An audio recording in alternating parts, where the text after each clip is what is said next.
Chapter 6 Elven Entrees. "It's Santa! He has Master Jimmy, he does!" one of the elves cried out. "I told you he'd want to come," Santa replied and waved.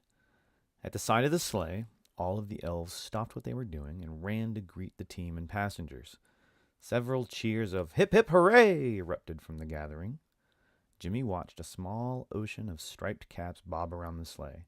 Some were green and white, some red and white, while others were gold or silver and white. Santa motioned to the growing crowd. "Notice the caps? The stripes, particularly the white ones? Those represent the snow which surrounds our homes year-round," he said. "Actually, quite a few of the elves build their dwellings with snow and ice, so I guess it quite literally surrounds them." Jimmy smiled.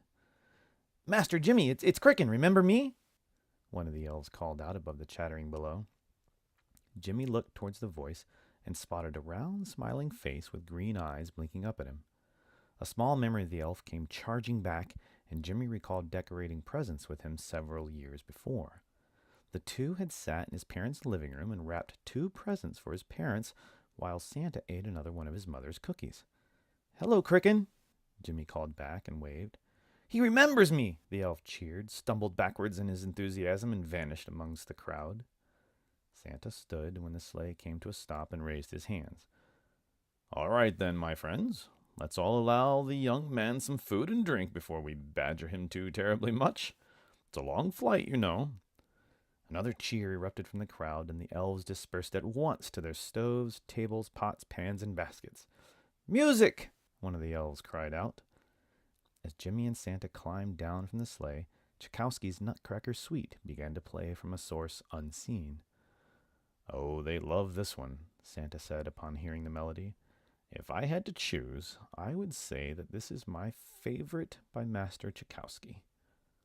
"It's pretty." "One of the prettiest." "You know he caught me one year too, now that I think about it," Santa said. He began to chuckle as he recalled the encounter. "I believe he was maybe 6 years old when he snuck up on me. Not only did he demand to know who I was, but he insisted on speaking with me in French. I thought this was strange, coming from such a young and clearly Russian little boy. I had no idea why he wished to use the language, but young Peter was adamant about it. Truly adamant.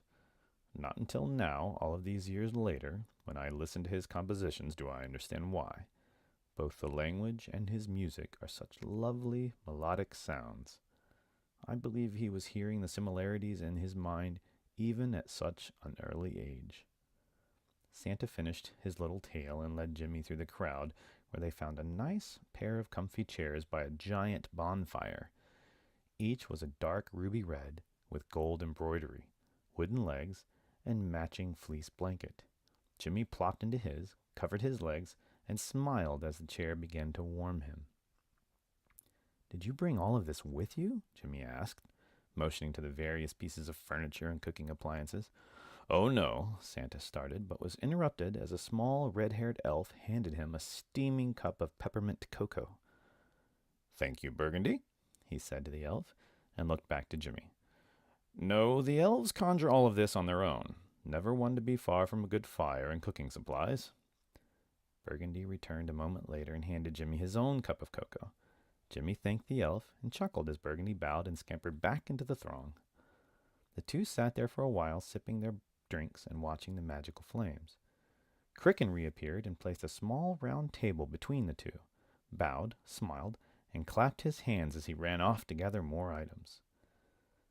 "The fire isn't melting the snow?" Jimmy asked as he stared at the thousands of suspended flakes in the air around and above the flames. "Elven fire," Santa replied. "Great for cooking, warming, and looking at. Horrible for drying your clothes, I'm afraid." Burgundy and Cricken re-emerged from the sea of elves and placed 2 gold plates of fresh bread and caramel peaches on the small table. They produced 2 sets of silverware from their pockets, laid them by each setting, and raced off again. "Oh, they made the peaches," Santa said. "You must try them. They are astounding." Jimmy grabbed his fork and skewered up one of the steaming peach slices. When it touched his tongue, an explosion of cinnamon, ginger, and vanilla filled his mouth. "Wow, very good," he said to a mouthful of forgotten manners. Santa roared with laughter and nodded. "Yes, they are." For the next hour, elf after elf brought the two everything from salt-encrusted pretzels to tiny soufflés. There were cookies, cakes, and caramelized carrots to be had. Pies of all sorts were baked, sliced, and served. There were blueberry pies, apple pies, coconut pies, and even strawberry rhubarb pies. But Jimmy's favorite were the many flavors of fudge. Chocolate, vanilla, rum raisin, orange vanilla, and peanut butter were just a few of the flavors he offered. The best part was that Jimmy never felt full. He could eat as much as he desired and sample everything he was offered. Nothing went to waste. The elves sang, danced, and indulged in treats. Some built snowmen, some decorated the trees, and some conjured wonderfully colored fireworks which would swoosh, swish, and hiss into the air, where they popped into brilliant illuminated life. On occasion, an elf would stop by, introduce him or herself to Jimmy, and return to the merrymaking. The longer Jimmy watched, the more he remembered of the elves. There was Cricken, Burgundy, Nobble, Trip, Pimsy, Jade, and even a Max among the bunch. Dasher seemed especially fond of a blonde-haired elf with a blue cap and coat that made his way around the reindeer, stopping here and there to check their teeth and then move on. The two seemed like old friends. After a time, Santa stood and clapped his hands, took off his hat, and bowed to the elves. "Brilliant as usual, my friends. Thank you all very, very much. Your new blueberry and orange cookies were stupendous." Cheers erupted. Jimmy stood and thanked the elves as well, and was answered by more applause and whistles. "Now, shall we be on our way?" Santa asked. There was a final eruption of cheerful shouts, and flashes of emerald green light began to sparkle and wink all about the camp.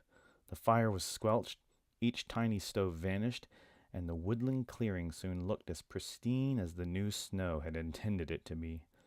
Even the thousands of tiny footprints disappeared. "I wish I was that good at cleaning my workshop," Santa said. Jimmy laughed. "I'll bet my mom wishes I was that good at cleaning my room." This brought a good chuckle from Santa. The two continued to watch as the multitude began to file towards the sleigh. One by one, the elves clambered up onto the sled and into a giant red velvet bag in the rear compartment. "We will have to join them for a while once we're off," Santa said, when he noticed Jimmy's shocked expression. "In there?" Jimmy asked and pointed to the bag. Santa laughed. "One of the best ways to travel, if you ask me. A gift from Mrs. Claus. And don't worry, we'll all fit." Jimmy blinked and grinned. "Okay." The last elf hopped into the sleigh and wiggled into the bag. Santa climbed on next and took the reins. As Jimmy boarded, he heard more festive music and laughter from inside the giant red sack. But his attention was soon directed towards the reindeer as they began speeding forward through the trees.